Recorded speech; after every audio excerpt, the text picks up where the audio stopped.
Hi, everyone. Welcome to Spirit Switchboard. I am your host, Kristy Shellhorn, and you are joining us live on the United Public Radio Network, 105.3 and 107.7 New Orleans. Today, I have my sister Kristy joining me today. So this is fun. We did the very first segment that I did with Spirit Switchboard. My sister joined me, and yeah, I'm glad that she's here. Is this 1 year later? Or a year and a bit later? Yeah, year and a bit. It's been a year already. I know. So it was a year. It was a year, the beginning of April, or April 22nd, April 21st, I think, something like that. It was a year. That's all right. It was a year. Okay, a little bit of housekeeping, because I tend to forget this stuff. So you can, if you join on StreamYard, hey, Howie. Hello, Howie Odell. Howie is part of, or the Rift Nation Network, all kinds of good shows on their network. Please check them out. Hat's back. Hi, Contessa. Hi, Joanna. I know. Kristy's the fan favorite. I'm the oldest and she's the funniest. My brother might have something to say, but you're the medium and I'm the large. No, it's the other way around. Oh, no. Hi, Susan. Thanks for being here. Hi, Heather. Hi, Julie. Susan Murdoch from home? No, different one. Sorry, I was going a little slow there. Hi, Tanya. Oh, how exciting. Tanya's just saying about to listen to you both on the drive to my new home. Fabulous women. Thank you so much. Jealous. A new home? I know. Hi, Jackie. She's saying, sister's smiling already. It's going to be a fun night. Well, we hope it's going to be a fun night. Hi, Marcy. Hi, Deborah. I was thinking of you today. Good thoughts. Okay, StreamYard. So you can head to StreamYard if you are on Facebook. Just register so that we can see your name and your photo if you feel comfortable doing that. You can find us on YouTube, Facebook, Twitch, Roku. You can head to SoundCloud for any of the archive shows. Also on the YouTube channel, the UPRN, UFO Paranormal Radio, and my channel, which is just Kerrilynn and Spirit Switchboard. Are you sure there's nothing else to add to that? Oh, there's all kinds of stuff to add to that. I wanted to there's things coming up and then I always forget. And then when the shows end, I'm like, I was supposed to talk about this, or I should have talked about that. Coulda, shoulda, wouldas, right? Itty bitty shitty thinking. I just had a Jordan moment, Howie. So there's some things coming up. If you go to my website, which is kerrilynshellhorn.com, have the banner. So you guys can if you sign up for the newsletter, you're going to see where I'm going to be at. Most of the events, like the venues that I do, the Dining with the Dead and the Spirits and Sweets here in Ontario, are sold out for the year, but I'm trying to get some new venues up. I don't have a lot of room on the schedule, but Odessa near Kingston, Ontario, I will be at the Emmanuel United Church doing a Love Life Afterlife event. So I'll give a little bit of a talk, and then gallery messages for an hour and a half-ish, depending on how long I talk. If I talk for a half hour, those tickets are already for sale at Brown Paper Ticket, and you can get the link on the website. And then I'm going to be at the Princess Playhouse Theatre in St. Thomas, Ontario, outside of London. It's haunted. It is legit haunted. It is a great theater. So we're doing the Love Life. It's my third time there. So we're going to do the Love Life Afterlife there. We're going to do talk, gallery messages, and then there'll be some VIP tickets available, and you'll be able to, for those VIP people, do an investigation of the theater after the event. So it'll be a minimal number of people, but it's a really good time. It's a good time. And our other host, another host here, Laura Lee Potvin, she is host of the Angel Rock on Mondays and the Thing at the Foot of the Bed with David Hansel on Thursdays. We will both be at the Lake Superior Paracon in Thunder Bay. Thunder Bay? The Big Thunder. So we will be there October 4th at the Lake Superior Paracon. So you can head to their website and get your tickets. I hope that you're going to be there. There's lots of speakers are going to be there. Jeff Belanger, Shane Pittman. Trying to think of the list. There's Dale Quigley and Michael John from Windsor. They have their, I think it's called the Paranormal Voice is their podcast. You can check them out. I think they're on Sundays. I'm sorry if I got that incorrect, but if you check out on Facebook and YouTube, you'll be able to find them. There's all kinds. Check out the website. There's going to be lots. Hi, Michelle. Hi, Deborah.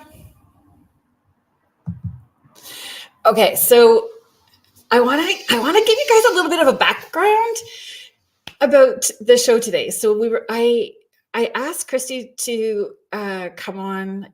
People have been asking for you. Oh, that's nice. Because you're the funny one. I am. They say that you're the funny one. It's like feeding the ego. So I started doing artist trading cards. So I used to make them before. I needed a creative outlet. Things have been kind of stressful lately. And the stress was starting to get to me. So I needed a creative outlet. So the creative outlet that I chose was the artist trading cards. So like the size of a playing card, and you create art on them and trade them, right? You don't sell them. That's the whole concept, is you trade them. And I have this idea brewing that I will let you all in on once I get enough cards made. And it will be fun. Mm-hmm. It will be fun. So as I was deep diving in artist trading cards, I found this woman who has a YouTube channel, and she does artist trading cards. She does creative outlets. She does art journals. She was doing all kinds of fun stuff. And she was telling paranormal stories. And she was talking about the Chickcharney. And I went down the rabbit hole of Chickcharney. And it was so cute. And Howie, if you're still here, it was triggering owl stories, and we just come off of talking about owls and aliens, and then Chickcharney shows up. So that's what I chose. Cryptids. And the Chickcharney is so stinking cute. It's cute. Yes. Right? So the Chickcharney looks like an owl with its body lifted up. So if you lift up the body, 3 feet tall. Some stories say it's 3 feet tall. My vision is 3 feet tall. 3 feet. Because I find all cryptids are over 7 feet tall. Yeah, or up to 10 feet tall. Yeah, why? Well, because then it's looming. That's why I like this short. Yes.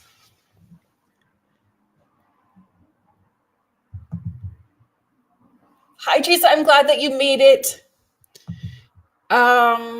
So Chick, C-H-I-C-K, Charney, C-H-A-R-N-E-Y. So I'll tell you, I know that I should be able to present the photos, and I did it pretty well when we had the paranormal team on, but my foggy brain is just not functioning right today. So you're going to have to listen to me tell you how it looks, because I can't figure out how to do the photos and to share photos today. I'm having that Jordan moment a lot today. It's all right. It looks like an owl, about 3 feet tall. Yes. With red eyes. And it has pterodactyl arms, or extra arms. So Kathy's just asking what are cryptids. So cryptids are. Go ahead. Do you want to tell? I didn't really know what they were either. Yeah, no, that's okay. Until you said I couldn't even say Chickcharney. I was like, chim chimney, chick-charoo. I didn't know how to say it. So I was like, oh my God. So then I searched it up and I was like, oh, Bigfoot, Loch Ness. It's like. So where there's like an folklore, oral history, Yeah. not a whole lot of evidence. Yes.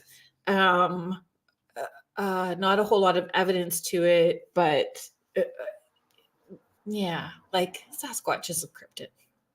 Mothman. And most cryptids have this like terrorizing story to them. Mm-hmm. And so my sister is like Dr. Dolittle and Hagrid from Harry Potter all rolled in one. Like we lived in the country growing up, and if there was like, well, city people did it.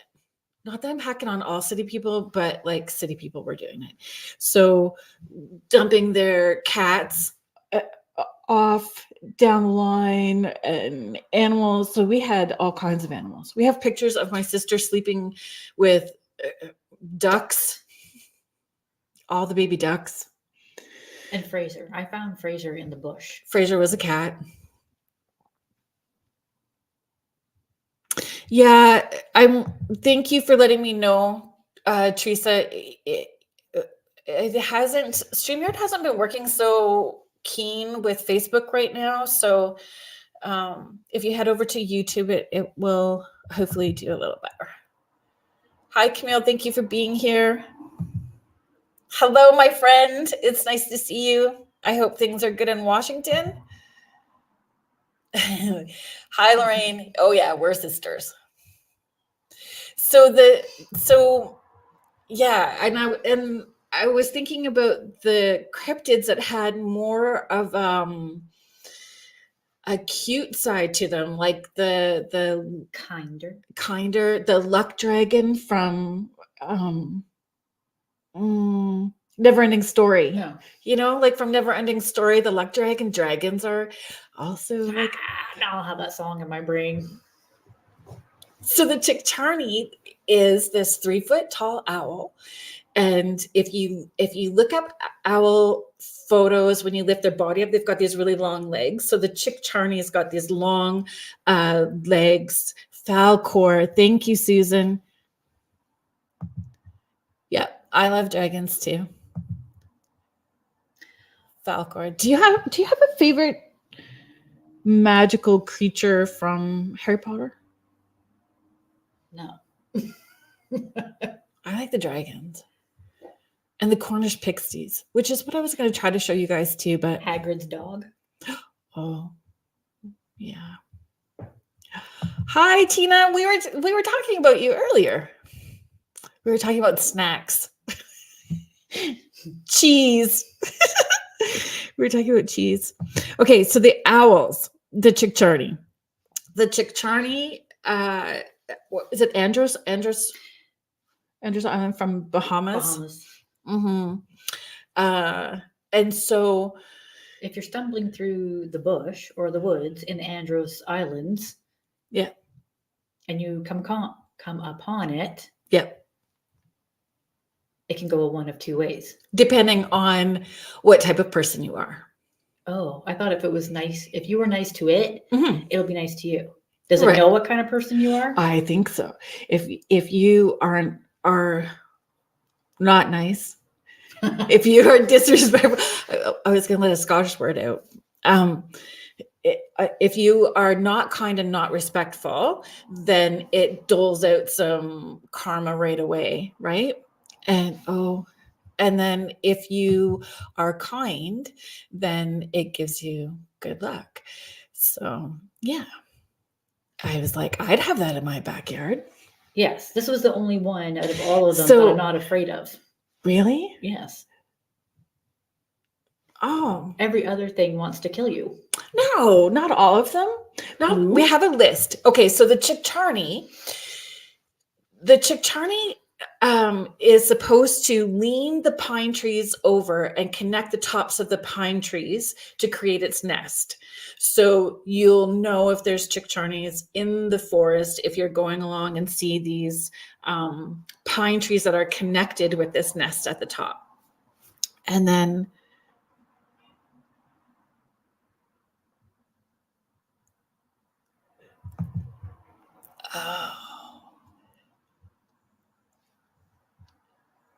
do I need to talk slower or louder?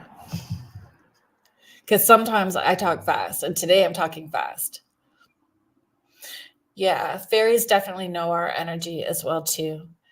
So, when we were looking, or I don't know, how did you make it? When I was looking up the Chickcharney, there's not a lot of places to, not a lot of information. And on one website, it said that it is, that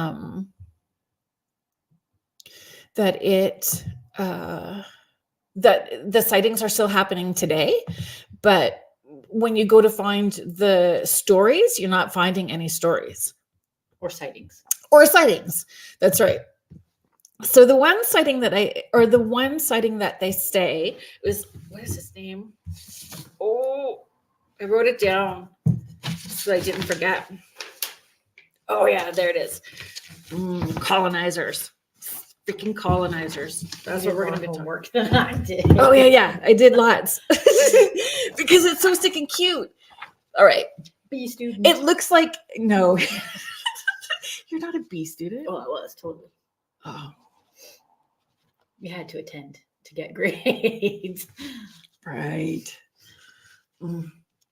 Cass, Deborah, Ontario.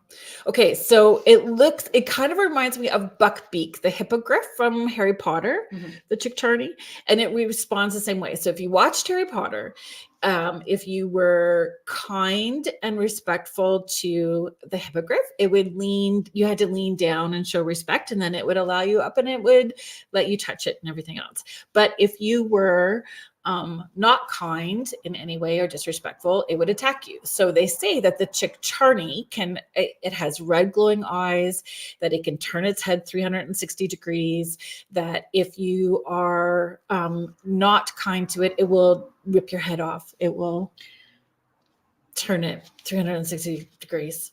When I was looking at it, I didn't think of the hippogriff. What did you think of? I thought of, do you remember the chicken lady off of Kids in the Hall? Oh. That one. Do it again. Do that sound again. Do you remember her? No, do it again. Hi. She's like, I love Kids in the Hall. That's what I went to. I don't remember Kids in the Hall too much, to be honest with you. When was Kids in the Hall? I was probably having all my babies then. I don't remember much of any of late 80s, early 90s. Yeah. And late night. Yeah. Yeah, I was having babies. Okay, turns its head. So here's the one story that I did find about the Chickcharney doling out karma, and it was with the Prime Minister of the UK, Neville Chamberlain. So 1937, 1940s. So he was taking over property that belonged to his father, and he clear cut it. He took down all of these pine trees and was going to plant sisal plants. What are those? Like sisal rugs and stuff, right? So if you remember, we said that the Chickcharney lived in the pine trees, put them together, made these big nests, and along comes dude trying to plant plants that aren't part of that ecosystem, tearing down all of these trees, and it didn't work. None of the crops, the crops all failed. Was a financial disaster, all of it. And they say that the reason why it was such a big failure was because the Chickcharney was upset for them killing their homes. Valid reason. It is valid. I think it's valid. but not beheaded. He didn't get beheaded. So that No, karma but was that story would have been doled out.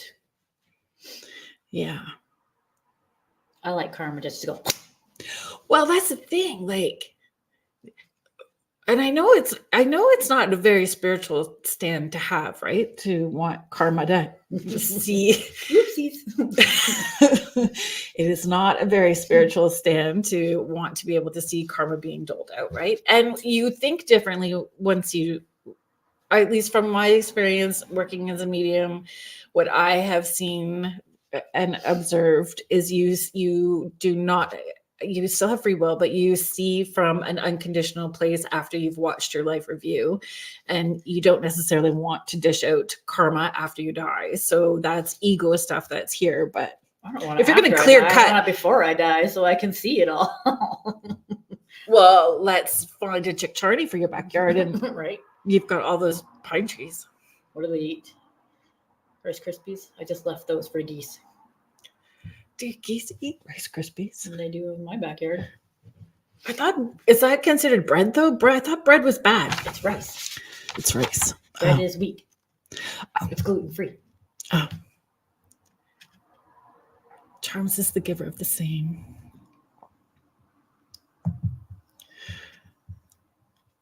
Karma. Yeah, karma is the giver of the same. Is that a song or a lyric in a song? I don't know. I feel like it's a lyric in a song. Are you going to sing it? Nope. I might Google it later. Sing it like the chicken lady. No. I'll probably Google Kids in the Hall tonight too. I think we'll all Google kids in the hall tonight. Could you imagine though? Like, so the reason why we had this whole big discussion, I had Joe Montaldo, who's the owner of our network, his UFO undercover chicken lady. Yes, Howie, do you know a chicken lady? And we're like, he's talked. Actually, you know what, Howie? I would like us. Will you come on the show once? I'm asking you live as we're going, but I think we should do an owl show. We should just do an owl show in all the directions that will take us, even if it's Chickcharney. But it had me going down the alien thing. So was the Chickcharney an alien? I feel and it's elusive shapeshifter. Dimensional, in and out. Sure. I think all of those sort of cryptids have, we can theorize so many different things for them, right? Mm-hmm. Depending on all the oral stories that go with them.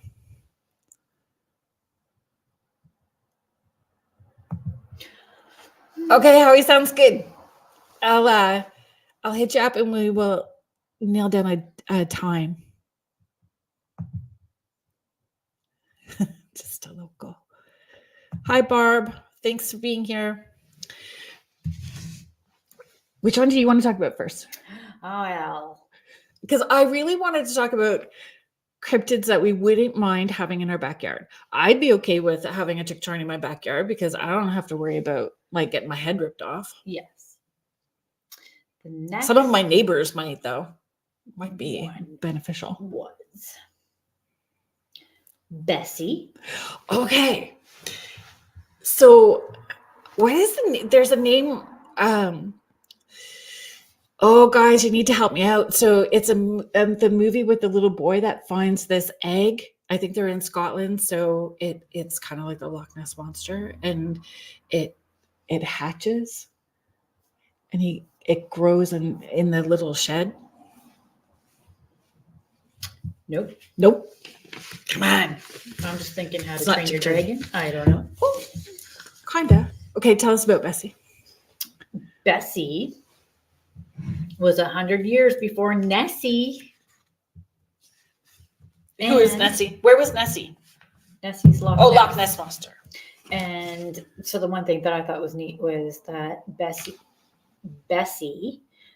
one of the sites it was seen was in Crystal Beach in Fort Erie. That's not far from here. I know Fort Erie. It's not far from here. We live just outside of Toronto. I know, Michelle. I can't remember either. And I don't know if it's because I'm perimenopausal, if I had a lot of stress this week, just a little foggy brained and not sleeping well. But I know the little boy was cutie patootie. And I think that's all I can remember. The water horse. Oh my gosh, you are the whiz. You are the wizard. The water horse. Exactly, the water horse. Thank you so much, everybody. The Water Horse is such a good movie. Never seen it. Yeah, that makes Or me heard of it. Makes me sad. That makes me sad. You'll have to watch it. It's so sweet. I'm all right with that. No, it's sweet. It's sweet, and we need more sweet movies. We need more sweet movies. I'm gonna find my paper about Bessie. Okay, keep going. Lake Erie. Lake Erie. That's all I wrote. That was your homework. He's like, you said you did homework, and that's all you wrote was Bessie, Lake you Erie. Have pages. I have like sentences. All right, here. I'll grab my. She's homework. Canadian. Well, and sometimes depends in on which side of Lake Erie you're that's on. right. It is thought to be. Oh, good for you though for getting there, Michelle, because I didn't get there. Okay. Bessie is thought to be an eel. Did you say okay? So and there were sightings like all the way up until was it 93 or 83, something like that. Yeah. I wrote down sightings. I wrote them down so that we could talk about it. So there was consecutive sightings, like sighting after sighting after sighting after sighting. Yeah. So the first sighting was in 1793. Got that. I wrote that down too. So you did write more than just Lake Erie. I have 3 sentences. 30 to 40 feet long and a foot in diameter in grayish color. See, folks? Okay. So when I'm sharing messages at anywhere, like especially the public events, and animals come in, especially dogs, they bump up against me. And that's exactly my go-to. Like if I was standing in a lake and something touched me, but you don't know what it is, that's how animals feel when I'm giving messages. And I'm good. And I love that they come in. I love that our pets come in, but I'm so focused on the people, like the spirits that are coming in. And then when the animals touch me, it just kind of shocks me for a second and I'm not ready for it. And that's what I think of when I think about Bessies. Imagine standing in a lake and having this thing like slithering up around you. Yeah. No. Yeah, my biggest thing in like parentheses where it's like Crystal Beach, Fort Erie, near us. Oh, Crystal Beach is beautiful. It's one of my favorite beaches. Is that the one that you can drive up to? You can drive your car right up to the water? Not when I was there. Oh, okay. Not when I was there. My youngest son will be 19 in a few weeks. And so every summer we're having a squirrel moment. So every summer for a while, till 2020, we would pick a theme for the summer. And one summer we picked beaches, and we were going to go to as many as we could through the summer, places that we had never gone to before to swim. And Crystal Beach was our favorite that summer. We went all over the place trying to find new ones. But yeah, one year we did big roadside attractions too, which is fun. That'd be fun. And food trucks. Food trucks was my favorite. That would be. Food trucks was my favorite. Have snacks, will travel. Exactly. It's all about the snacks. Contessa, would a selkie be considered a cryptid?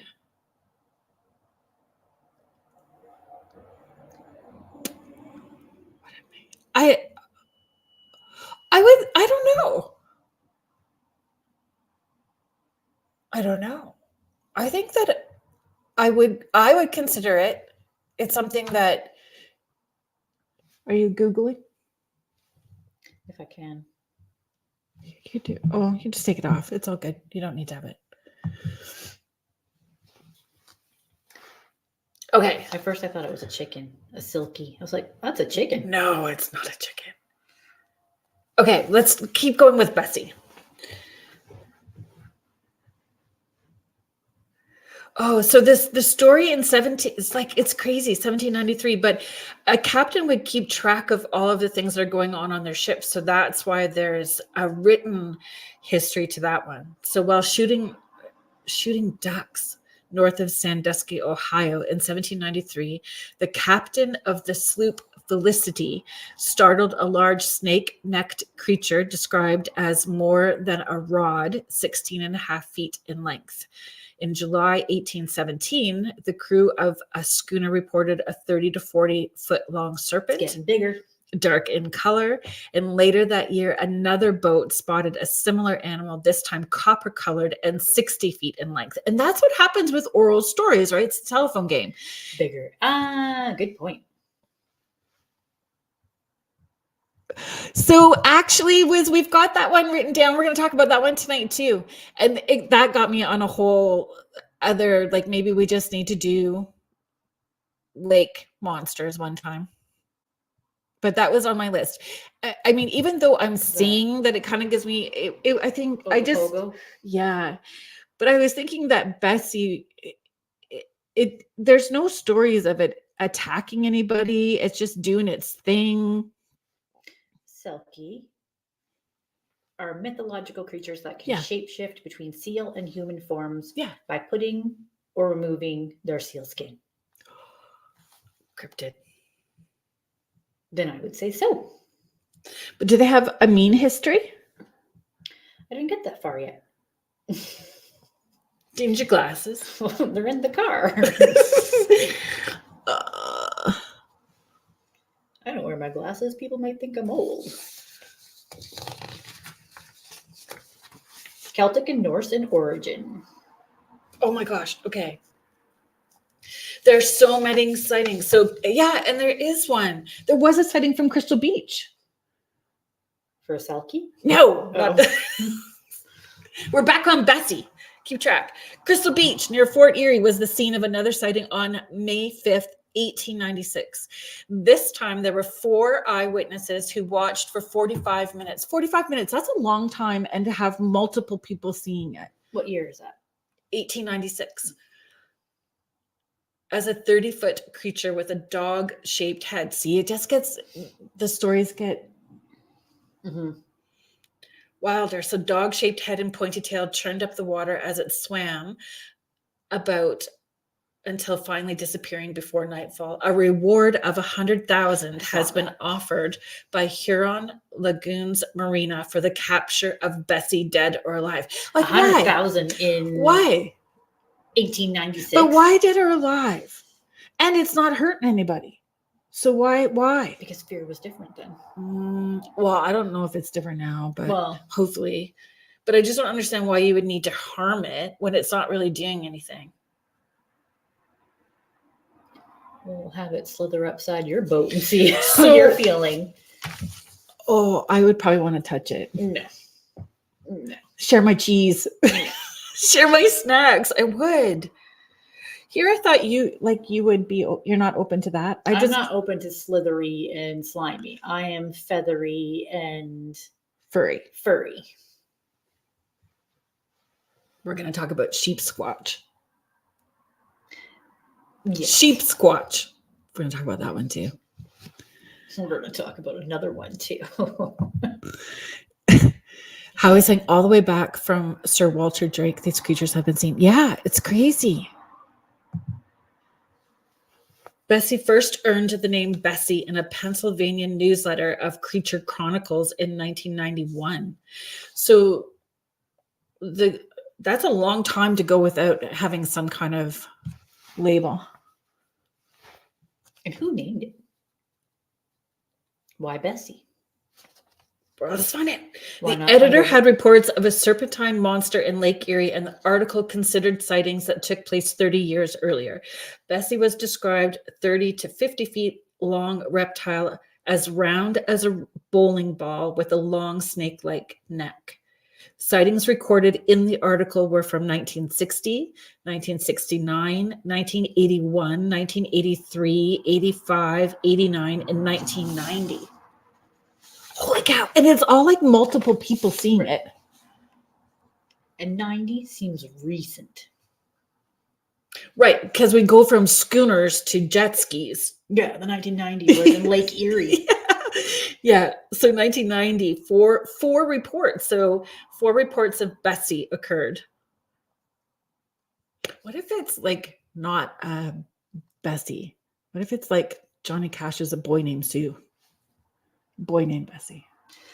Well, Bob Straka was jet skiing in Lake Erie when he saw a porpoise or a whale in the lake. See, that doesn't even sound like.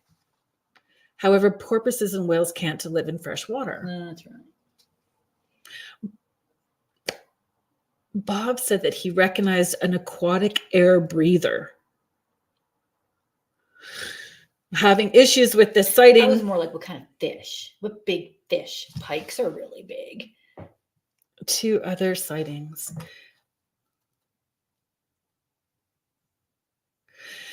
Gail Kasner in 1989 used a fish finder graph from a boat owned by his friend, and the fish finder had a sonar reading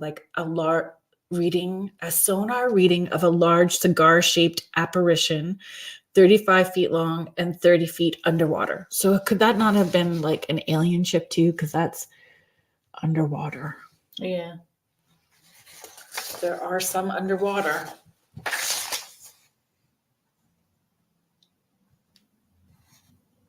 Giant serpent. So I would pay attention to the ones that say giant serpent.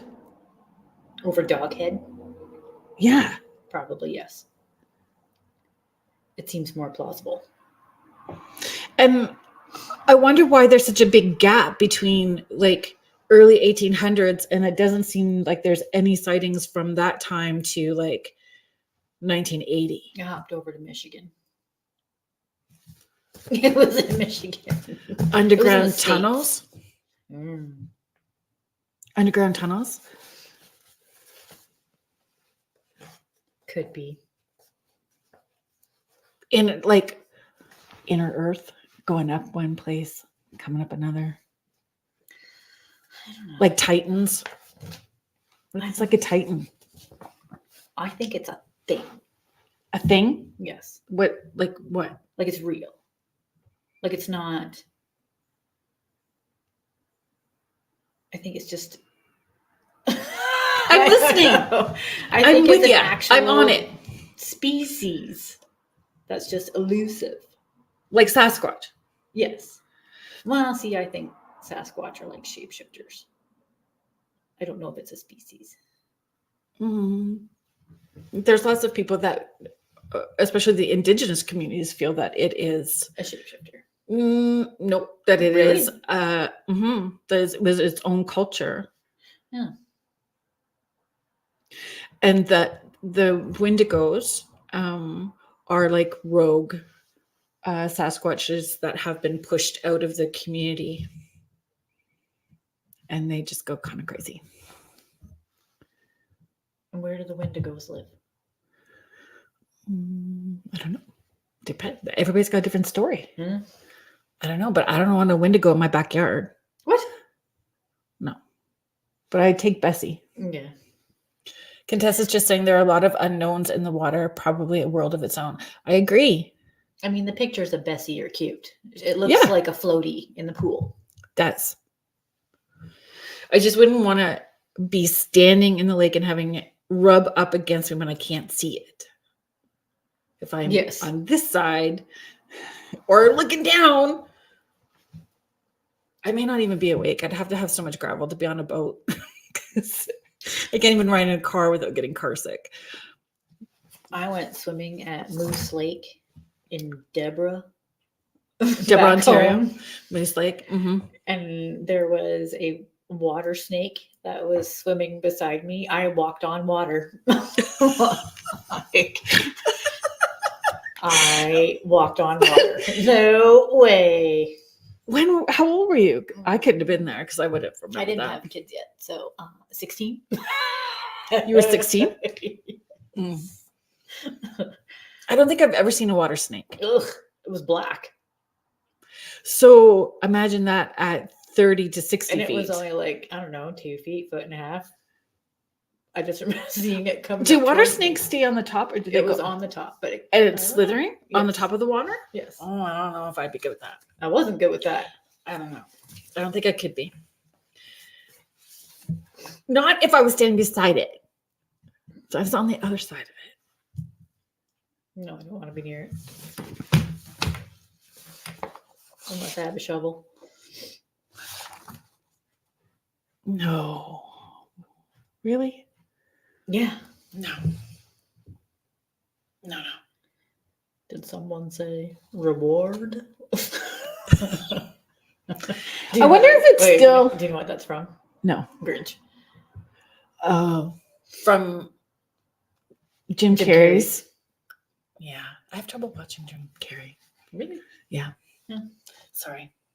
You want to talk about Sheep Squatch? He was my least. Oh no, Mantis Man was my least. Sure, let's talk about sheep Squatch. squatch. Kerrilynn, I don't know if water snakes are poisonous. I don't know. Well, there's a water moccasin. Yes, that's poisonous. Did you do the homework about that? Or did you It's just know? life. I didn't That's know that. life in the bush. It's serpent of knowledge. I didn't know that.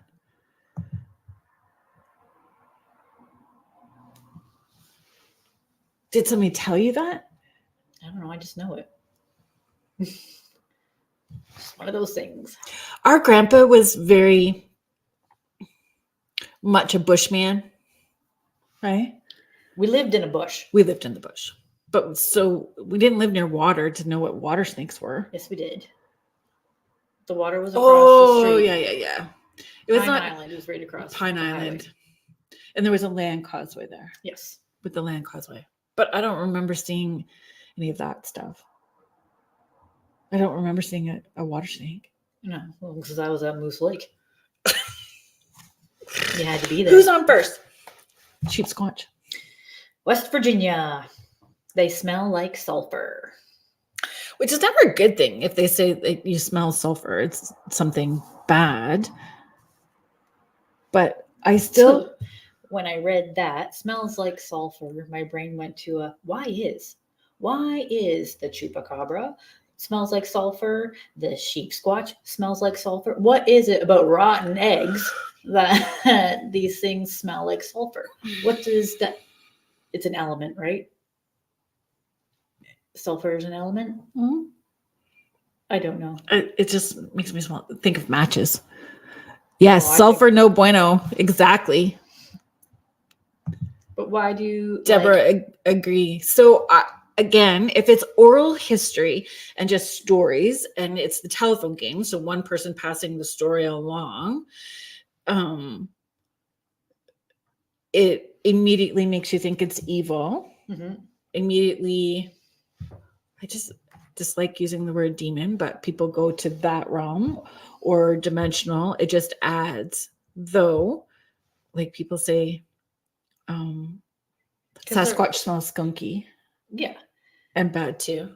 But if it is a creature that's living in the bush, like wouldn't its fur and stuff just get stinky anyway? There are other creatures that have smells that smell good. I don't know what the animal is, but it smells like popcorn. There's some sort of popcorn animal that smells good. That makes sense too. Deb saying warning you off. Exactly. Like skunks, right?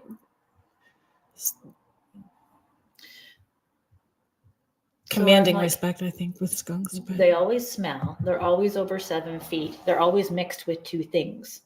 A humanoid animal mixed. Like Mothman, half moth, half human. So, but Mothman was, the history with Mothman is there to give a warning. Like he was not causing the destruction. He shows up before the destruction happened. As a warning. I've heard that too. So, but Sasquatch, or sorry, the sheep squatch has like the horns. Yes. Like the sheep head. The ram's head. Ram's head. And it's supposed to have razor sharp teeth. Saber-like teeth is what they said. You can read that. Yep. I cannot. Saber-like teeth and single print set of horns, not dissimilar to those found on a young goat. Its forelimbs end in paw-like hands, similar to those of raccoon, but larger, while its tail is long and hairless, that of an opossum. And I was like, oh, opossums are cute. Mm-hmm.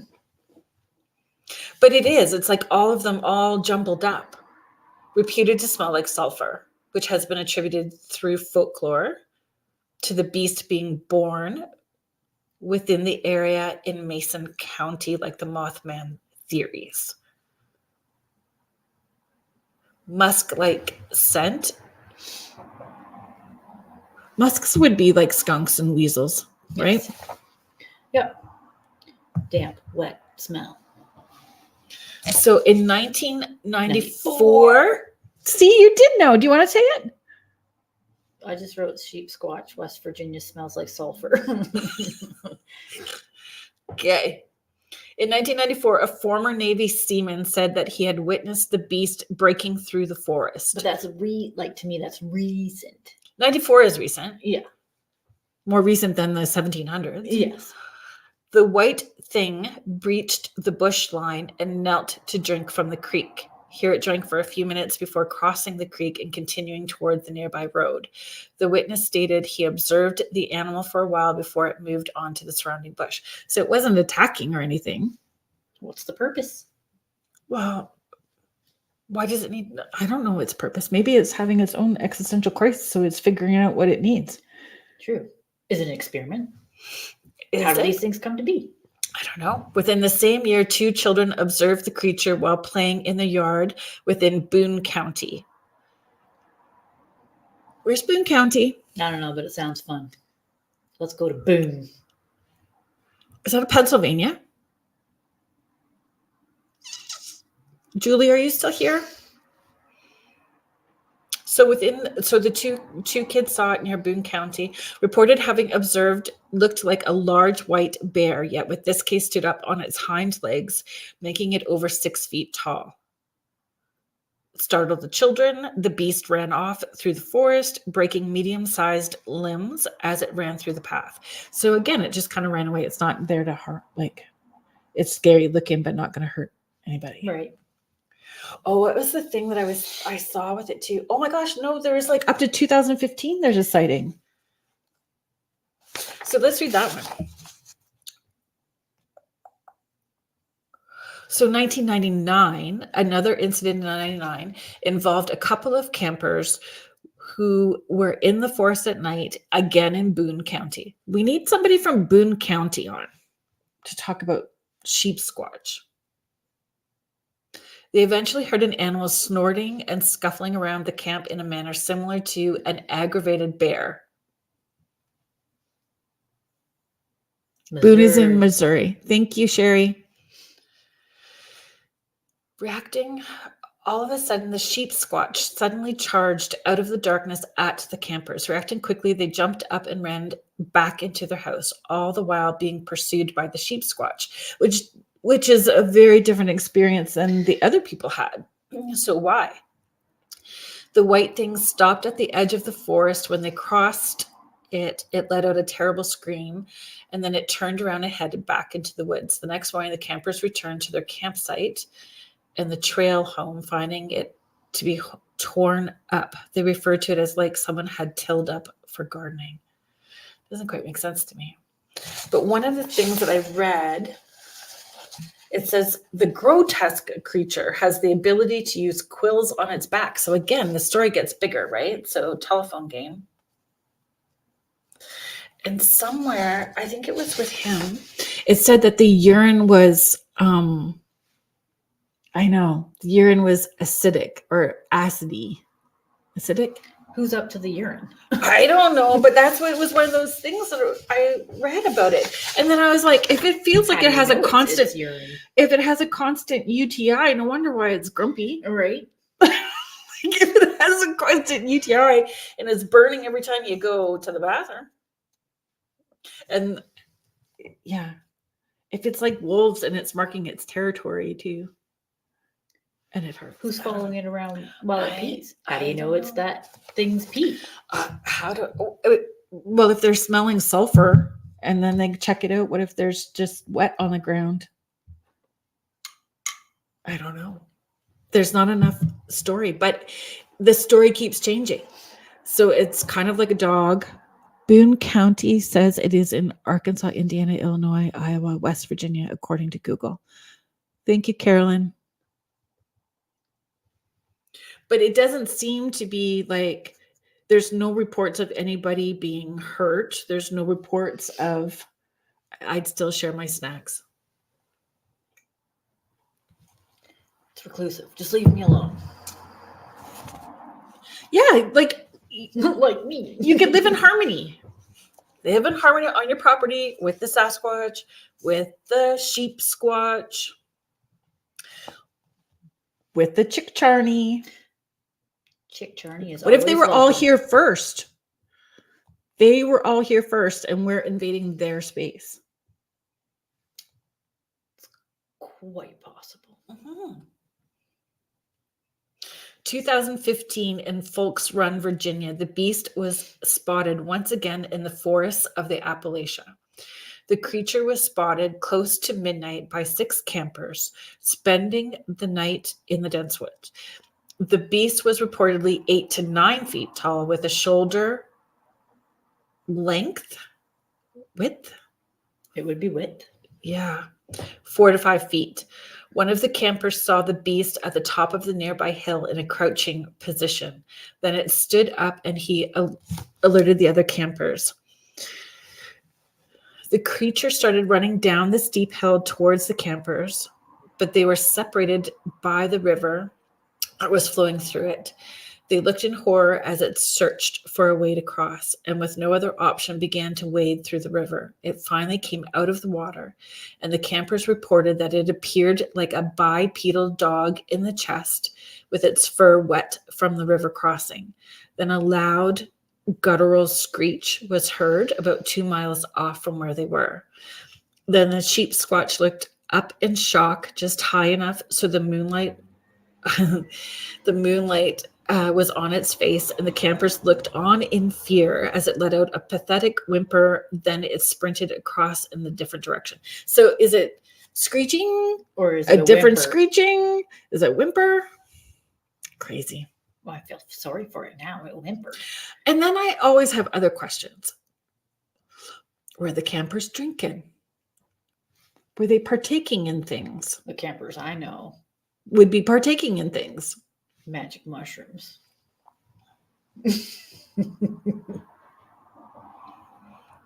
Right? Definitely. If you're a camper, you're having a drink or two. Not always. Oh. I didn't. You didn't? No. Oh. No. Well. No. Especially in the bush and stuff. I didn't. No. I have a trailer, so. Well, you don't necessarily want to camp. You want to glamp. Well, who wants to be uncomfortable? That's not really camping. Define camping. Well, maybe it's hungry. Maybe it was whimpering because it needed a snack. Most likely. That's what I sound like. Well, no, I'm the wailing. Guttural. I'm the guttural screech too. Definitely hangry. But it just, I think like that was one of the ones I saw that I would put on my list of I'd be okay about running across that too. Even, I mean, it sounds scary, but I still would, I don't know, just seeing it from a different perspective, right? If it's presenting itself, does it need something from us? No different than, if you're doing a paranormal investigation and going into a place that has stuff going on, are they approaching you because they need something? Like understanding it from a different point of view. Right. And having some sort of balance. Are they presenting because on some sort of spiritual level, things are out of balance and they're needing us to do our part, and what part do we need to do? That is a good way of thinking. I still personally would have a knife on me, just in case. Wow, maybe they're looking at you as the scary person. Like maybe you have done something. Or they don't trust you, or somebody else has done something. And that could be like those stories don't show it going in and out either. They're Right. like not talking about it. So I mean, lots of people will report Sasquatches like walking through a door or being dimensional. But I've not come across any stories like that with the sheep squatch. No. We've never heard of a Sasquatch doing that. Did you know there's a bat squatch too? No. Sorry, Sandy. Sandy's saying maybe it can sense when people are scared, so it feels scared. Right. So again, is it needing something or just wanting to make contact as well too? Like Harry and the Hendersons when we were younger, right? That scared me. Harry and the Hendersons scared you? Yes. Oh, that just fueled me even more. Let's find a Sasquatch. Share my apples. Share my snacks. Yeah. Let it be in our backyard. It probably was in our backyard. It probably was. Even Dad says there's so much area in our hometown area that's All kinds untouched, and Yeah. it's also native land. Yeah. Yeah. But I always felt at our home that it was like you were never alone. Like the trees had eyes. Like, I don't know.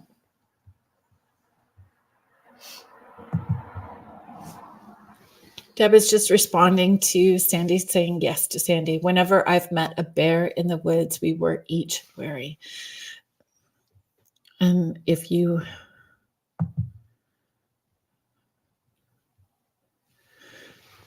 if you think there's so many different ways of thinking about it, and if they are part of that collective consciousness of one, and we're able to tap into them as well too on a different vibrational level, like if we were in like a conscious thought, asking them what they're needing. So I'm going to put sheep squatch on my list of things to try to tap into and see what happens. Stay tuned, I'll let you know. Sasquatch. Sheep squatch. And the sheep squatch. And then maybe bat squatch. Where's that one? I've never heard of that one. Yes, bat squatch apparently is a thing. And I think somebody made a beer too. Oh. Out of like using that. I hope it's not skunky. Moniker. Do you want to do the... Where do you want to go next? Ogopogo? I forgot the Ogopogo. But I do know it's Canadian.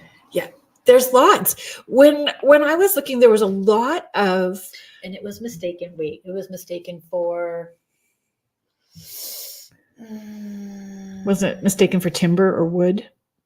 No, it was a fish. In the lakes in Canada. Yeah. Like we really should just do a whole show about one. It seems like they were all like intercrossed with being like a native land, native sightings, native sturgeon. Oh, a sturgeon. Sturgeons are kind of creepy looking fish, actually. They are prehistoric. Yeah, they're kind of creepy looking.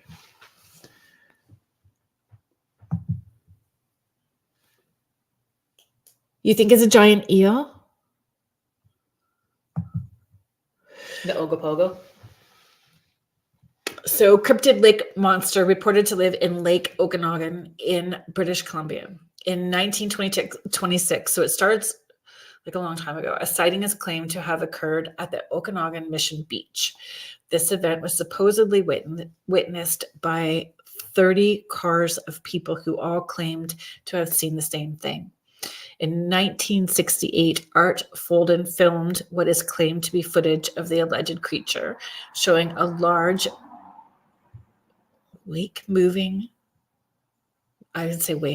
large wave moving across the water. A computer analysis of the footage concluded it was a solid 3-dimensional object. In 2011, a cell phone video captured 2 dark shapes in the water. A suggested explanation is that the video shows 2 logs. That's what I had heard as well too. Ogopogo has allegedly been seen by First Nations people since the 19th century. The most common description is a 40 to 50 foot long sea serpent. British cryptozoologist Carl Shuker has categorized the Ogopogo as a many hump variety of lake monster and suggested it may be kind of a primitive serpentine whale, basilosaurus, such as the basilosaurus that lived 40 million years ago. However, because the physical evidence for the beast is limited to unclear photographs and film, maybe it doesn't want to be filmed. In 2011.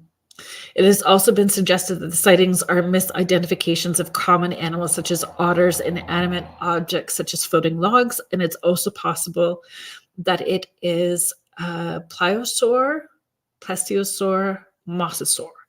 There is a myth that in the middle of the lake there is a cave, and that's where Ogopogo lives. Why would it be a myth? Do we not have the ability to check the lake? Would we not have things that could check the lake to see if there's actually a cave?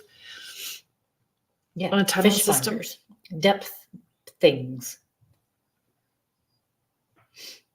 That's how they found Bessie and Nessie. So they should be able to find Ogopogo.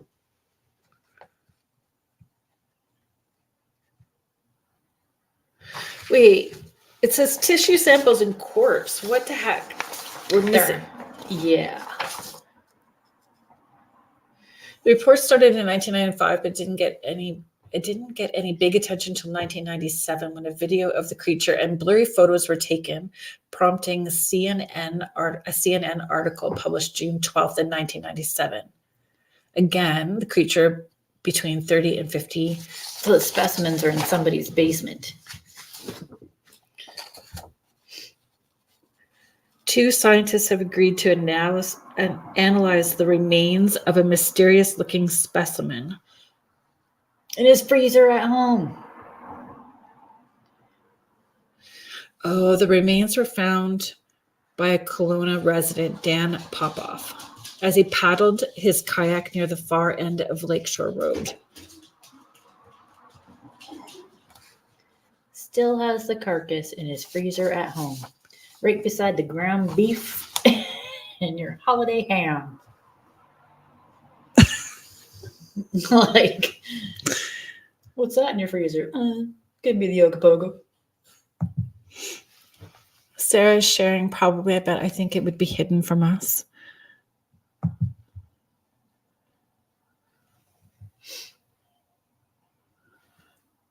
Deb saying cryptic zoologist. That's cool. Let's see if we can. Kerrilynn, I recently watched a video following Sasquatch in the States, and one man remembers being in a blind hunting and he heard something approaching, thinking it was a fellow hunter. He didn't move, kept his eyes on the long range instead. However, he got a rub on his shoulder and immediately looked. It was a Sasquatch who looked so surprised. He said it jumped back and it was in shock too. He said it stood up after having had knelt beside him, and when it did, he said it backed up and then it ran away. So, but when, like, I've heard that people say that it smells as well too. So, I mean, how would it have walked up behind him and he didn't smell it?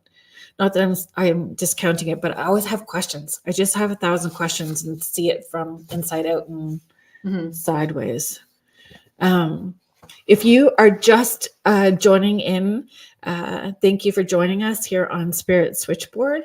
You are listening to us live on the United Public Radio Network and the UFO Paranormal Radio Network, 105.3 and 107.7, New Orleans. I'm your host, Kerrilynn Shellhorn, and I have my sister on the show today, Kristy, and we're talking about cryptids that we would not mind maybe rubbing a belly, sharing our snacks, and having in the backyard. Yes. If we lived along the lake. For some of them. If we lived along the lake for some We of would them. have to be along the lake. Yeah. It seems like they're all, either on a bush line or in water. Remote in some way. Yes. I haven't come across any in the desert. There's so many cryptids. Like when you look, the list was huge. I just went to the ones that were cuter. Yes, because I wanted, there were so many to research. Like it's just, and then I was thinking too, could we, with those oral stories being shared over different generations, are we creating it? The more that we feed the energy into it, could we be creating these creatures as well too? So we're manifesting them into being by putting that energy into the stories and the thoughts. Right. Or we just don't live in a desert climate, and you can't live in my backyard. You wouldn't thrive. Oh, I would not want to live in desert climate anyway. I don't like sweating. Me either. No. I like up north, like where it's cool by the water. Yes, and maybe 75. I'm a 73, 72. Yeah, I'm all right with that. Okay, so what about Ogopogo? Do you think that you would rub its belly? Again, it's like 30 to 40 feet. Well, it's saying 30 to 50 feet long. But I've seen some of the videos about it, and I just don't see how that could be a log. No. The ones I saw, there was like bumpy ridges on his back, which made me think sturgeon, which are also, he's just a big fish. He's just a big prehistoric fish. Yes. Do you think it's got somewhere that it's hiding, like an underground cave? Like a bottom feeder. He's just hanging out at the bottom. What are tilapias? Yes. Tilapias. No. Well, yeah. Tilapias are Don't they eat from the bottom? They sure do. They eat their own. Oh, I don't. That's horrible. Bottom feeders. Carp. Carp do too? Yep. I didn't know that. I don't know much about fish. Kerrilynn saying, I think he said he was covered in some kind of animal smell himself. Well, that sounds reasonable. And he was in a swampy area too. That sounds reasonable too. And I like I said, I'm not discounting it or it. I just would have all those other questions as well too. The same as any of these. I like the Bessie one where they're talking about it like at Crystal Beach. Yeah. Like there were so many stories right up to 2015 with that one as well too, right? Like I think that's plausible. Yeah, because 2015 we have much more modern technology and can take better videos, and I don't know, but you see people when they're filming on their phone and excited or nervous and their hands are really wobbly or blurry, like, well, compared to 17 something and you had nothing. But in the 1700s, they wrote everything. They had to keep, that's how they kept track. They wrote such detailed accounts of everything. But then it kept getting bigger and bigger. So I don't know. But if we can tap in, I'm inviting a Chickcharney to come up. Hi. The chicken lady again. But I'd let it, it looks cute. The Chickcharney. It was. The videos that I saw didn't have red eyes. It just looked like this fluffy bird sitting in a tropical kind of area. It said like it would rip your head off. That it would rip your head off. It would turn the head 360 like it could. So I think the other part to that too with the Chickcharney is there was a type of barn owl specific to the Bahamas that because of population and people moving in, that it became extinct. So they think that it is an extension or part of that type of barn owl, or a misidentification, that it's not something that's a cryptid, but something that's evolved from or hidden from people this whole time. I wonder if our world is moving into the bush now, expanding. So now we are in their space, more just like wolves and coyotes. Coyotes are in our streets. Kerrilynn, I agree. And then there's sometimes I think like there's just this other, like if we think everything is dimensional, if we believe everything is dimensional, then these other dimensional beings are overlapped around us as well too, and doorways that allow them to come in and out. That's how I see some of it too. I believe both. Mm-hmm. I'm team both. We're building too much. Population's grown too much. Yeah. And we're pushing them out because we need the space. Yeah. And like not taking care of our environment either. Right. That's why we need more Chickcharneys. We just need more Chickcharneys to come in and dole out karma. Not taking care of the land. Here's your karma. Yep. And it's not even like those Ogopogo and Bessie, there's no reports of them doing anything, just showing up. Like they're just there. Not like release the Kraken and tentacles coming up. But yes. I wanted to put Kraken on the list because you did. I knew it. I would put Kraken on the list. I put a big Kraken on the list. But there's huge squid. Yeah, there is. Huge octopus. So going extinct sounds like little people in Ireland are not seen nowadays as they were in the past. So is that a dimension or a fading out for their safety? That's a good question, Kerrilynn. Fading out for their safety, but I've seen fairies. I don't ever want to see one. No. Wow. Do I have to feed them then? I don't need another person to feed. You don't eat their food. Oh. Well, that wouldn't fill me up probably anyway. So. You don't eat their food. But then that goes to, is there like, are what people believe were fairies, were they aliens?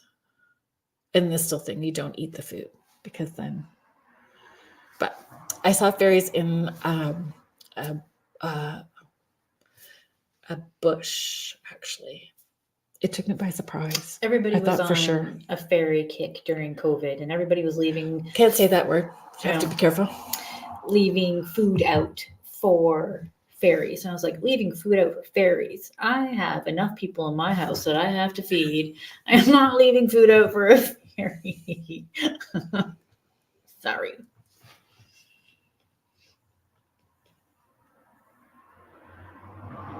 Hi, Kim.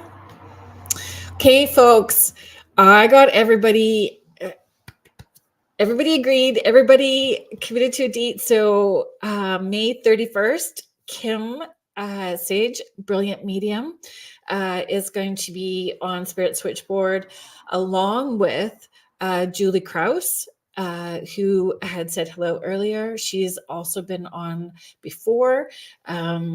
Julie is coming on, Kim is coming on, and Laura Lee Potvin and myself, and we're going to do like a round table panel May 31st. I'm really looking forward to it. And it's going to be fun. Kerrilynn, see fairies is what I'm thinking. Do they live in another dimension, only coming in when you believe? So I wasn't even thinking about fairies. I mean, I believe them, and I wasn't thinking about them. I was walking by, and at that time, there was a lot of stuff going on for me, but I was focused on healing. I was focused on getting my healing journey going for myself personally and for other people. Very focused on being outside in nature. So I think intent matters. So and they presented itself. Sees a fairy, did you stop and acknowledge? What do you do? In that moment. Like you stopped and said, hello. Oh, no, I didn't stop and say hello. I like I do right now. It's like, did I see that? Did I see that again? And then they were gone. Oh. It was that fast. It was what the heck, did I really just see that? Did they look like Arthur and the Invisibles? Yes. Oh, okay. Yeah. Well, how do you know they're good and not bad? Well, nothing bad happened. And then intent. Like, I just don't think, why would a bad fairy do anything? Because I was good. Aren't fairies, they can be tricky, can't they? Yes, they can be very tricky. But you vibrate at a higher level, and being in the natural environment, are you bright light to them? I would say so. And again, can they feel your intention, and can they feel what your intention is as well too, and reciprocate whatever you're doling out? Are they going to give it back, right?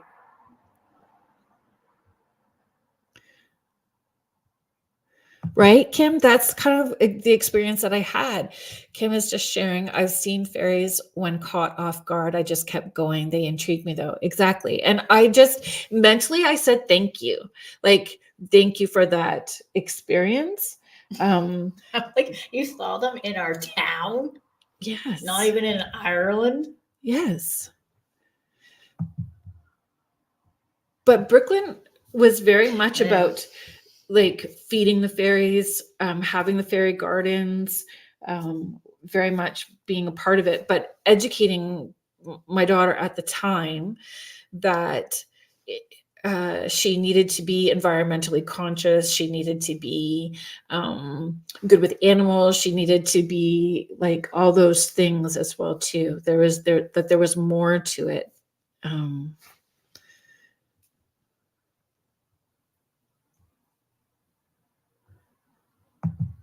Okay. Kim, I'm really sorry that I'm ignorant this way. So is VA Virginia? I'm just asking. It's Virginia, right? Yes. Okay. Sorry. Actually, there's a picture of Brooklyn as a fairy in behind us. Is it right behind us? Oh yeah. That way. We'll creep. Above my head.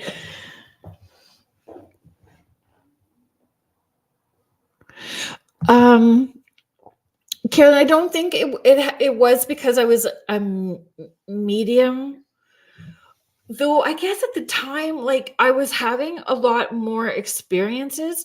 So, okay, I'll be very transparent. I know. So sometimes, Kim, I'm glad that you're here. I'm glad that you were here, my friend. I'm going to energetically feel you holding my hand and breathing with me. So I would say my experience with fairies, I knew that I was having fairy experiences, like they were showing up on the property. They presented themselves to me when I was going for a walk. I'd be okay with fairies in the backyard anytime.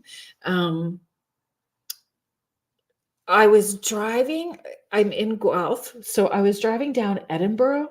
And you know where the fitness place is across from The beer store. the hospital Oh, yes. over that way? St. Joe's. St. Joe's. Yeah. So I was like almost hitting that spot, and I don't even know what happened. I don't know where I went. I don't know what really happened, but I was driving, and I saw this fairy creature, and it felt like my heart space opened up, and I saw a tree with this whole, like, it opened up, and then I don't know, I was down this tree. I went down into this tree, and this fairy said they were a guide, that they were taking me to my home so that I could remember. And then I felt that unconditional love. I started to cry. I pulled over, and I just sat and then had that whole experience. And she spelled her name. It was Sarhee. Sarhee. Anyway, so I had a spirit guide for that little time period where there was a lot of healing going on. I was spending a lot of time in nature. I was doing a lot of energetic cord cutting. It felt like I was going, it was a lot at the beginning when I was really starting to do a lot of sessions and stuff too. So taking ownership of my own shite, and it pushed me forward. There was so many things that happened. I don't think I've really shared that story out loud with people because it sounds so crazy. But she took me down. I went, my heart, like the Grinch, got really big, and I went down inside this tree, and there was all these fairies, and she was there. And yeah, she was there, and she said that she was a guide, and every once in a while she still pops up. I don't know how I go on from that. Well, I cried because I cried because it felt good. Yeah. It felt good. And so I've had more than a couple of weird experiences similar to that with spirit guides and stuff like that. But I found there was a little bit of a grieving period after, because Earth School can suck, or Earth School can be uncomfortable. And then after that little processing time and that grieving period, then you remember that you can tap into that anytime. Right. So you're never disconnected from that. And I think a big part of why I had that experience was to help me remember who I was on an intuitive level, who I was on a spiritual level, who I was dimensionally, alternate reality. Right. That's Yeah. incredible. Yeah. Yeah. When I'm in the car, I just have cheese, bread, eggs, milk. Cheese, bread, eggs, milk. That's a commercial. Do you remember that? Oh, yeah. That's a commercial. Kerrilynn saying, see, I knew you had fairies. Can you spell the name again? I have a personal interest if you can't tell. That's okay. Fairies have been a big part of our world. So it was Sarhee. Because I remember at the time, yeah, we weren't in a very good place at the time, and really having to move forward and taking ownership and everything. It just was like fast. Everything was rolling fast. My personal healing, as I was taking ownership of my personal healing, which with fairies that was a part of it, it helped me. With my mediumship, if you're taking ownership of your personal healing, it gives you more confidence, you have more clarity, and you can go deeper, and there's a different intention. And I say that all the time when I'm working. The intention is in the highest good, greatest interest, and the most amount of healing. And I feel the fairies play a part in that with me. I think that's a word, your biggest word. Intention. I say it all the time. You do. Yeah. Yeah. Crazy Kerrilynn, I went through a similar experience when I started shamanism and working with nature more. And it's interesting. Like our stepmom, like we call her stepmom. Our stepmom is Indigenous, and her mother tells people that I'm doing Indigenous work, which I feel very honored that she says that, but I've not been taught that. But the way that I work and the way that I see it and the way that it's been given to me by those in spirit, I understand why she says that. But I have not been taught, and I don't claim to work that way. Than how I explain you. Jackie, it didn't feel eerie to me. It felt like going home. I don't even know how else to explain it. But I mean, it's weird to tell people that you felt at home. And I guess it shouldn't, because I hadn't, Kim, I don't know if you've had this experience. Maybe this is something we can talk when we do our round table, right? Like when I went, I have this beautiful, I think it's right. I have a beautiful chunk of amethyst that has a keyhole in it. And when I meditated once with that amethyst, I went down inside, but that crystal took me to Atlantis.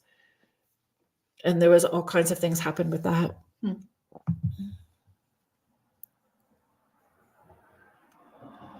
Teresa's saying, this is just helping me fit all the puzzle pieces together. It's been a crazy day. You know what? It was a crazy day for me too. And I felt angsty all day, like irritated, and I didn't know why. I still don't, but I thought because we were having those huge solar, like geomagnetic solar flares storms today. Jackie's saying, doesn't sound crazy at all. Totally get that. Felt a tree experience, fairy connection one time long ago. Very brief and fast, but touching. Exactly. It was very brief and it was very fast. And it happened when I was driving. I don't know why I was in that spot in that moment. I don't know. I was trying to remember if I had Celtic music even playing. I'm not sure if I did at that point either. I don't know. So maybe we needed to include fairies in our cryptid. Who do we feel okay sharing our space with in the backyard? Right. But I know like fairies can trip you up as well too. And I remember I had blamed fairies once. Like I had put a face mask on, and I had my hair up in rollers, and I had this icky face mask on, and a UPS guy showed up and knocked on the door, and of course it's cutie patootie UPS dude, and I opened up the door and I just took it anyway because what are you gonna do? And then realized that not only that, but my zipper was down on my pants.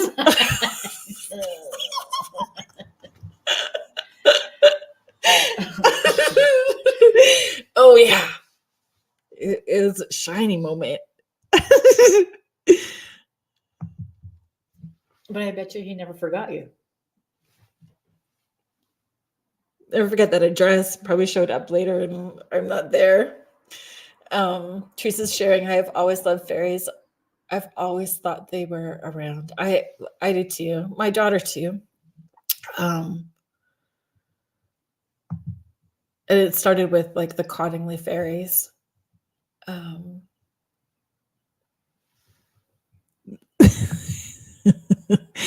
So on that note, Jennifer, sounds like a bad porn movie. We have a different cryptid. We do have a different cryptid. I wasn't sure if we were going to get there, but we've got time now. So this is a good segue. We just have to be mindful of how we're talking about it. I mean, and really, it's just grade 4. It's bad. Not even grade 4. Not grade 4. Not grade 4. Not grade 4. Clear, cancel, and delete that I just said that. So we're just going to roll that back. College. Roll that back in. Yes. College humor. It's bad. But when you read about it, when you read about the cryptid that we're about to share,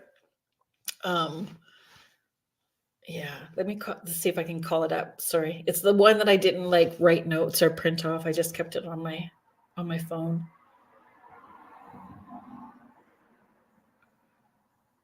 Oh no. But I feel like I could have named this one.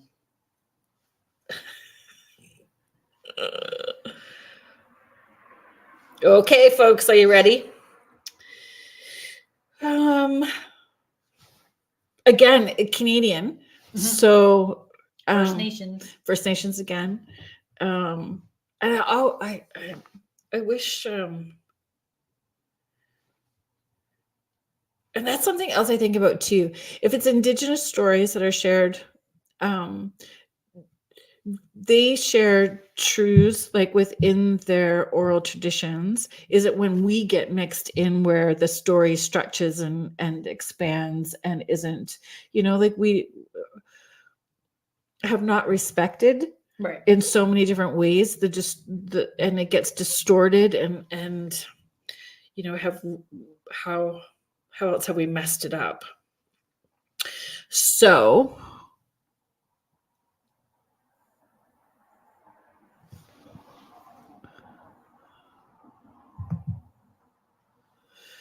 Michelle is sharing, as a little girl, I always hoped to see a Menahune. Michelle, if I've mocked that up, I apologize. When I would visit family, like in Hawaii.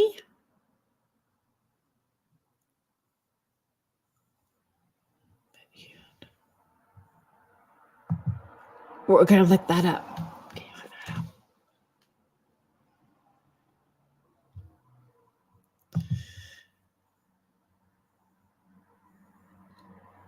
Is it one that you'd have in your backyard and that you would rub belly and feed snacks with?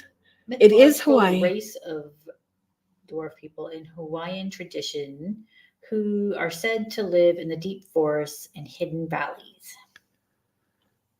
And nature-oriented, probably, right? Folklore also ascribes some supernatural properties to the Menahune, and many Hawaiians believe that the Menahune bring good luck and good fortune to those who see them. Because if you're good, they're going to return it.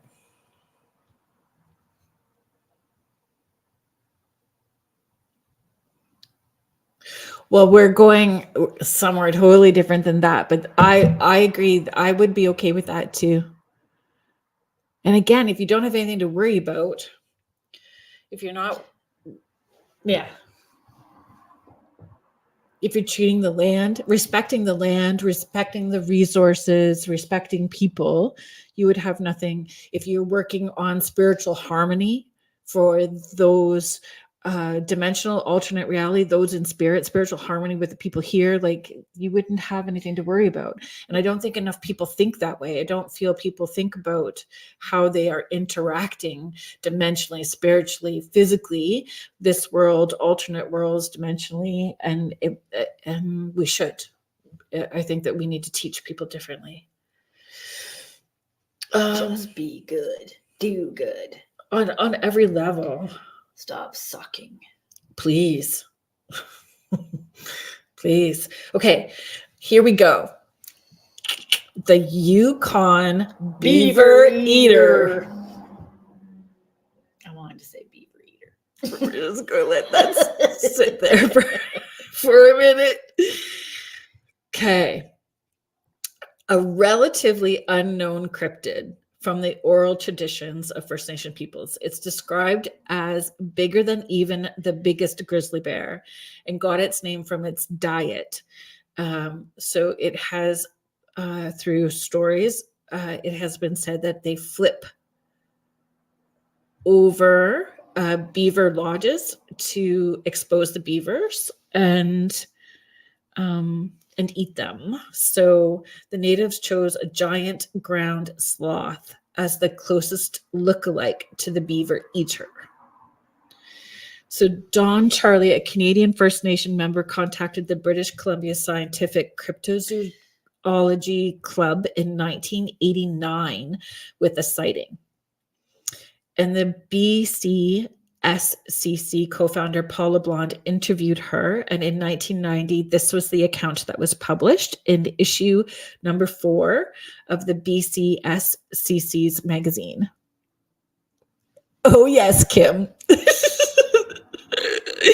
We were giggling like little kids, and which then I feel bad for giggling like little kids, but here this is where we go with it. So the latest report was from Violet Johnny, my husband's sister, who was fishing with her husband and her mother at the head of Tatchin Lake 4 or 5 years ago. An animal came out of the woods 8 or 9 feet high, bigger than a grizzly bear. It was, I don't know, Satochin, and it was coming towards them. They panicked, fired a few shots over its head, and finally managed to get the motor going and took off. There were other reports. There is also a report that a white man shot one in a small lake in that area. White man, again. Mm-hmm. Disrespectful. Beaver eaters are supposed to live in the mountainous area east of Frenchman Lake. Natives identified a picture of a giant ground sloth as the beaver eater. However, giant ground sloths were herbivores. And I think too, when I was researching it, they have had reports of it in Australia or New Zealand as well too. Yes. Mm-hmm. But we do not have sloths in Canada. But we do have an extinct species that is of the same structure from the Megatherium era. Megafauna, yeah. So, but again, it says a paper published in 1996 in Uruguay suggests that at some time the giant ground sloths may have been omnivores, and because of changes in the environment, moved further north and decided to eat beaver.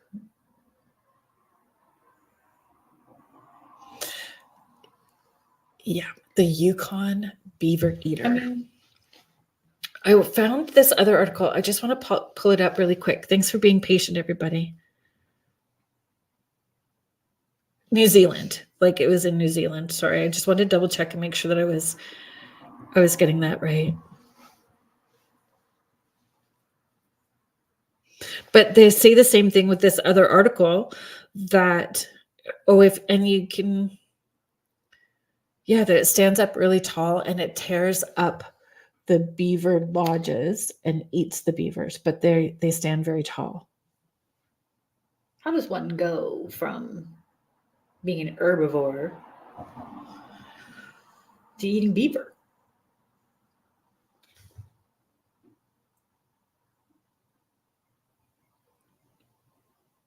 Yeah, that's its prime. But it's saying like 1989, mid 1980s, 1990. So that's not that long ago. No. Where was that? In BC. BC. Yeah, in British Columbia.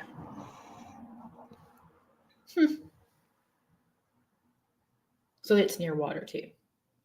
Well, I think that all of them would have to be near water, would they not? I guess so. It's a resource. It is so hard to. Well, Denise, you came just as we started talking about the Yukon beaver eater.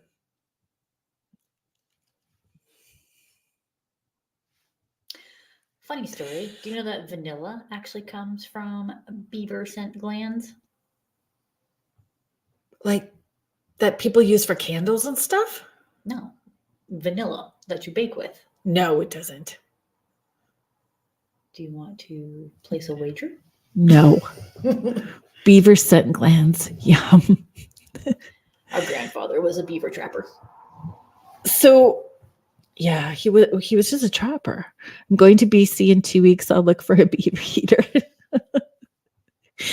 So it led to a lot of inappropriate jokes today when we were talking about like what kind of cryptids would we have in our backyard and who would we want to share snacks with and rub bellies. A beaver eater is welcome in my backyard. You can have some of my cheese. It's so wrong. It's so bad.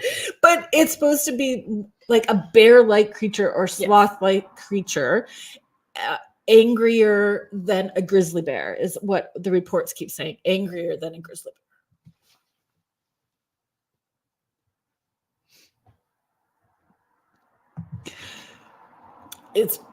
It's just bad. It's bad humor, but you know what, I needed a good laugh today, so this was great.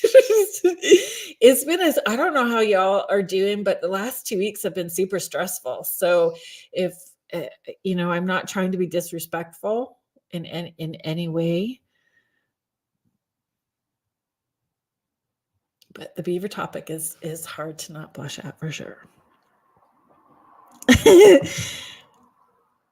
Denise, I bet you do look forward to the replay. I was trying to get pictures of, and then I couldn't figure out how to make it work today because my brain's not functioning well that way today. But yeah, it says bigger, unusually large grizzly bear, black bear. And so far, it's the only angry one. But like it doesn't seem overly angry. That one? Angrier than a grizzly bear? Why are you angrier than a grizzly bear? You're eating beaver. Sitochin. I might be pronouncing that wrong too. Sitochin. What does that mean? It's the beaver eater. Beaver animal. Okay. Beaver eater. So it's the name the indigenous name. Oh, okay. Mm-hmm. I mean, it's kind of funny looking. Well, yeah, I can see it's vintage illustration of a megatherium from extinct monsters. So they're saying it's something like that.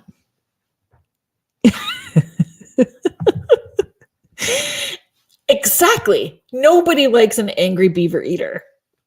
Mm. An angry one? No. I don't care if you're angry. Yes. Laughing is needed. Crazy stressful. I'm very sorry. I hope that you have a relaxing weekend. Jennifer. Actually, Jennifer, I will see you tomorrow because I think that we're both doing the Astrology 101 course with Joni from True Crime. Ooh, cool. True Crime meets astrology. Fun. Yes, Contessa, 19 and over. I should have put a warning up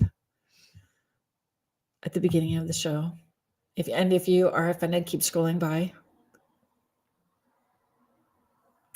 I know, Kim, actually, all of us, all my favorite peeps are in this class tomorrow. I'm so excited. I'm excited to take the class with Joni because I adore her. So her podcast is True Crime Meets Astrology Behind the Scenes. It's on Wednesday evening with the Rift Nation.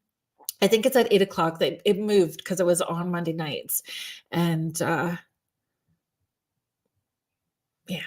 So Jody is sharing best quote of the night. Why are you angry? You're eating beaver.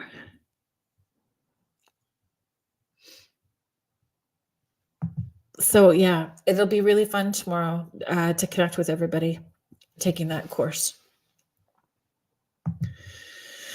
Teresa, you are coming to Sarnia on May 25th. I am definitely coming to Sarnia on May 25th for the mental health, Project Mental Wellness charity event.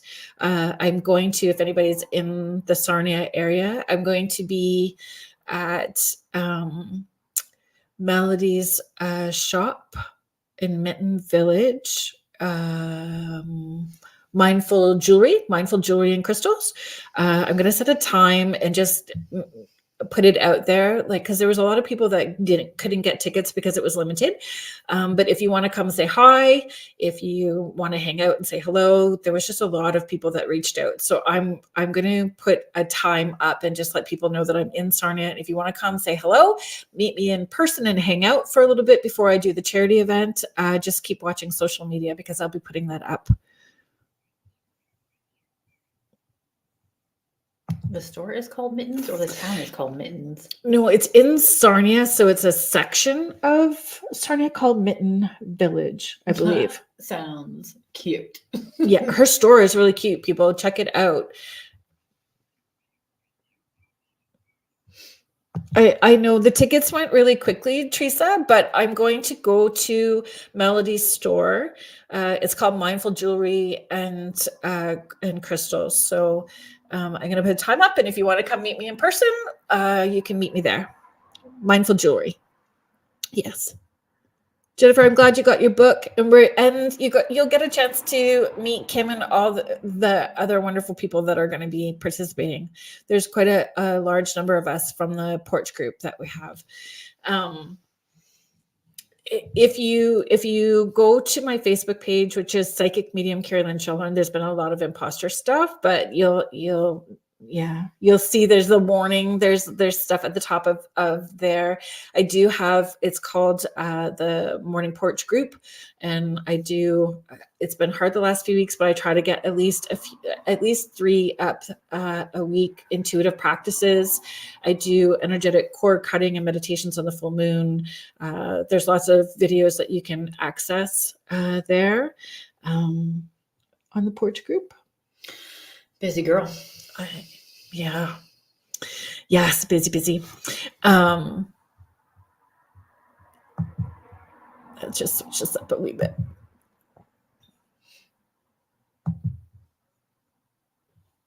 So tonight it was a fun night hanging out with my sister. It was, I just needed some levity from the last couple of weeks and talking about cryptids that are maybe a little lesser known. Like I had no idea about the Cytochin, the angry beaver eater. I didn't know about the Chickcharneys either. Chickcharneys were new to me as well too. So if you're into those like different creatures, it's a deep dive and lots of fun. Yeah. If you stick around the UPR, if you're on the UPRN UFO Paranormal Radio YouTube channel or the Facebook page, stick around. Jeffrey Pritchett will be up next with Church of Mavis. Next week on the show, I have Lily Nova. She is a contactee. She is a CE5 practitioner, which means she can connect with aliens and UFOs. She talks about DNA. Yes, it's really fantastic. It's going to be a great segment next week. She does DNA activations, starseed, and connecting with your star family. Wow. Mm-hmm. Connecting with your star family. So we're going to be talking about that next week. And then on the 31st, Kim Sage. Kim also does videos on her page on Facebook. She goes live on Thursday evenings. I think it's called Sage Wisdom, right, Kim?